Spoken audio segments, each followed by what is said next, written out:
So let's talk about vintage watches. So what makes collecting vintage watches so special? Well, in my opinion, there's a couple of different reasons. First and foremost, these watches have lived lives beyond our own. They've been on the wrists of lots of different people, perhaps people that we love and our family members. There's also so many to choose from. I mean, there's an infinite selection of vintage watches that are out there, and there's most certainly going to be a vintage watch for you.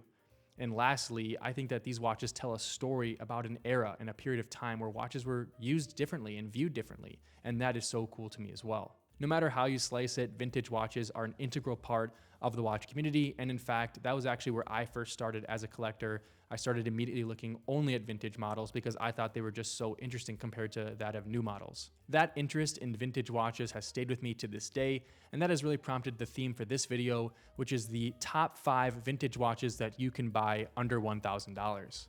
A couple of very quick disclaimers before I get going here.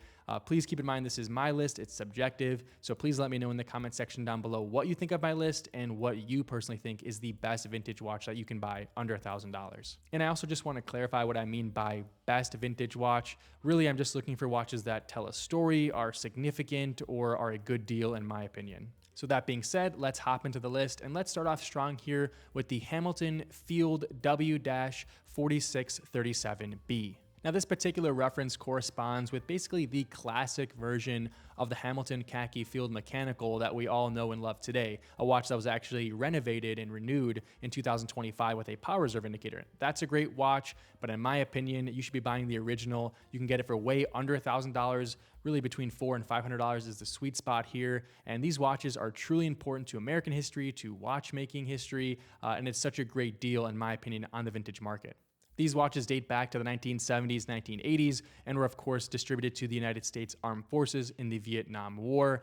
And like I said, a really cool way to experience American history for a relatively cheap price. I've actually owned a couple of these watches and they're absolutely awesome. They run a bit smaller than of course the modern Hamilton khaki field mechanicals. These are about 33, 34 millimeters, but they wear perfect. They go great on a NATO strap. In fact, they have to be on a NATO strap because of the integrated lugs. But yeah, just an amazing watch in my opinion. And a quick side note, you can get a lot of different variations of this model. It doesn't have to be this exact reference number. There's a green dial version. There's versions with retailers on the dial, like an Averex, an LL Bean, things like that. So yeah, a lot of different options out there, and I can't recommend the Hamilton Field Watch enough. Next up here, kind of a unique pick. I want to recommend to you pretty much any Seiko with a 8J quartz movement inside of it. Now on the surface, recommending a quartz movement in a vintage watch list may not seem to make a lot of sense, but trust me, these movements are legit. These movements are basically the precursor to the modern day 9F quartz movement we see in Grand Seikos, and they're actually both high accuracy and perpetual calendars. What's crazy is that you don't always even see perpetual calendars on the modern day 9F quartz watches from Grand Seiko. So just an incredible movement in my opinion. I think they've held up pretty well, and they actually can be obtained for a very, very cheap price. Some of the quote lower end examples here are of the Seiko Dolce lineup. These come in titanium. They come in a lot of different dial variations and styles and can be found for about $200 or $300. There's even some GMTs, and there's even a Seiko SKX quartz version with this 8J movement inside of it. And like I said, it's just to me a great way to get a very, very advanced movement. Again, pretty much the next best thing to the 9F quartz movement for under $500. And another quick shout out here, you can actually also buy Creedor models with the 8J quartz movement inside of it for also under $1,000 and a lot of times also under $500. So huge shout out there. If you want a very significant name on the dial, that's the way to go. All right, next up here, back-to-back Seikos. I would like to recommend the Seiko Speed Timer reference 6139. Now this is a very famous reference from Seiko. It's actually referenced quite a bit. In fact, you may be familiar with the Pogue colorway of this watch that is represented in today's Seiko catalog. And what really makes this watch special is that it was actually the first ever automatic chronograph to market. I think that makes this watch a very significant part of watchmaking history, and the fact that you can get it for under $1,000 is just mind-blowing. Of course, you're gonna pay for the condition you get, but again, it's a pretty reasonable price for a chronograph from a major brand that has a ton of significance. And if the 6139 is a bit out of your price range, you can also go for really any Seiko speed timer from the 70s and 80s. Those can run you around $500 if it's not, this very famous example of the 6139. There's a lot of different dial variations variations and colors to choose from. Again, another awesome shout out here. The whole watch world has been buzzing around the newest version of the Seiko speed timer. It seems to be selling very well. That's a quartz movement chronograph. Nothing wrong with that, as I kind of just recommended a quartz watch here in this video. But in my opinion, to pay under $1,000 for the genuine article automatic chronograph, that's a no-brainer to me. Just an awesome watch, truly. Next up here, another unique pick in my opinion. I want to spotlight to you the Movado King Matic. I think this watch is a perfect example of how far Movado has fallen as a brand.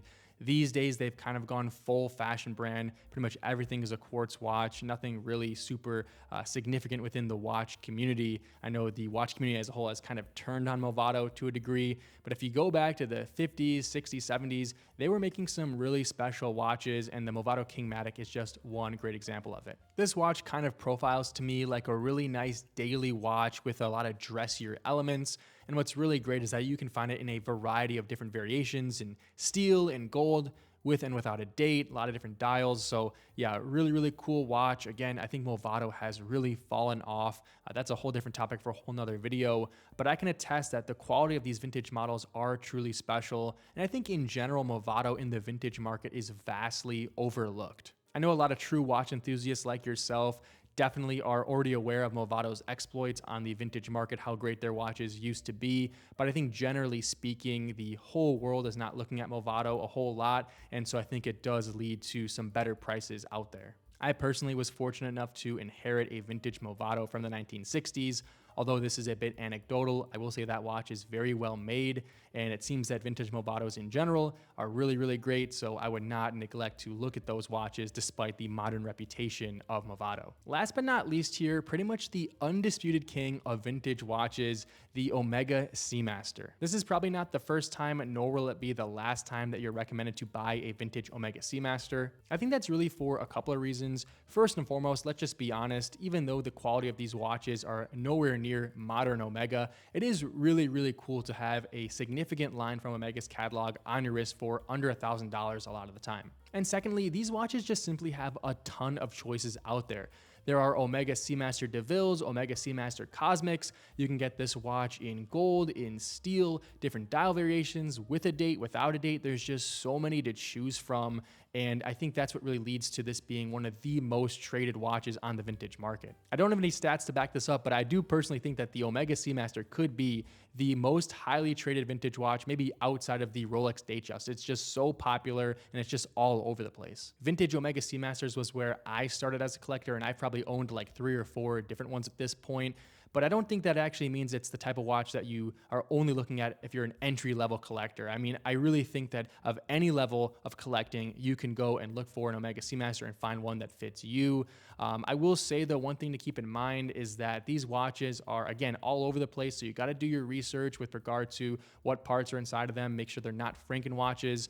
And also that these watches are going to get you probably closer to that $1,000 price point. But for the most part, you should be able to find a pretty nice deal under $1,000. But yeah, that's pretty much my list of the top 5 best vintage watches that you can buy under $1,000. Like I said in the intro, please let me know what you guys think of my list. I want to have a great dialogue with you all about what the best vintage watches are.